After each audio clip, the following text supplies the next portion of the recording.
Almaniyanın Şimali Reyn-Vestfaliya əyalətinin Belfast şəhərində 4000 nəfər nümayiş keçirib. Etirazə səbəb kimi Almaniya kansleri Friedrich Merzin miqrasiya ilə bağlı açıqlamaları göstərilir. Ətraflı məlumatı Almaniya üzrə xüsusi müxbirimiz Günay Məmmədova bizə çatdıracaq. Günay, salamlayırıq sizi efirimizdə.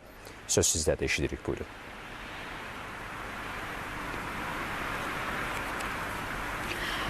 Bəli, kansler Friedrich Merzin miqrasiya mövzusunda dediyi sözlər və bu sözlərin deməli doğurduğu ictimai reaksiyalar bu günlərdə Almaniyada geniş müzakirə olunur. Qeyd edeyim ki, hər şey ötən həftə səsləndirilən bir cümlədən başladı. Kanslerdən soruşdular ki, siz şəhərin mənzərəsindəki problemlər deyərkən nəyi nəzərdə tuturdunuz?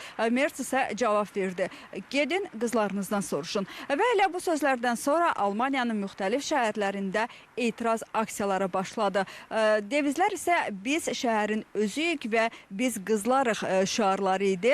Ən böyük aksiya Şimali Reyn-Vestfaliya əyalətində Bielefeld şəhərində oldu. Qeyd edeyim ki, burada 4000-dən çox insan küçələrə çıxaraq biz bu şəhərin bir parçasıyıq, biz təhdid deyilik, biz bu şəhərin simasıyıq sözlərinin yazıldığı plakatlar qaldırdılar.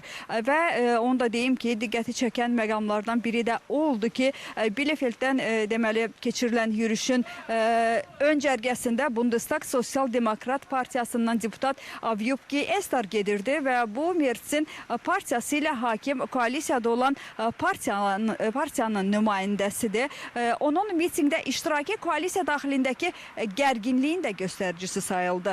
Yeri gəlmişkən Sosial Demokrat Partiyası açıq şəkildə kansleri tənqid edərək bildirir ki, bu cür ifadələr yalnız təhqiramiz deyil, həm də cəmiyyəti parçalayır. Elə aksiyalar fonunda internetdə yeni bir petisiya yayıldı. Biz qızlarıq, biz biganə deyilik başlığı ilə. Bu təşəbbüs Radikal Qızlar adlı qadın fəallar qrupuna məxsusdur. Petisiya cəmi bir gün ərzində 100 mindən çox imza topladı. Qeyd edeyim ki, petisiyanın müəllifləri deyirlər ki, problemin mənbəyi miqrantlar deyil, qadınlara qarşı zorakılıqdır.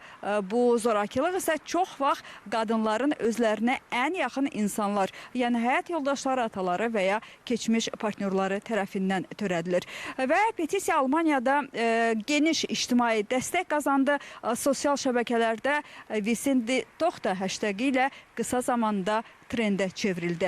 Yeri gəlmişkən Friedrich Merz geri addım atmaq fikrində deyil. O deyir ki, geri götürülərsə heç nə deməmişəm və cəmiyyətin böyük hissəsi nə demək istədiyimi anlayır. Amma siyasi dairələrdə artıq açıq şəkildə danışırlar ki, bu sözlər Merzin imicində dönüş nöqtəsi oldu. Həm onun siyasi üslubundan, həm də cəmiyyətin ona olan etimadına təsir göstərdi. Beləcə, Almaniyada mübahisə təkcə miqrasiya haqqında deyil, bu hakimiyyətin dili barədə müzakirəyə çevrilib.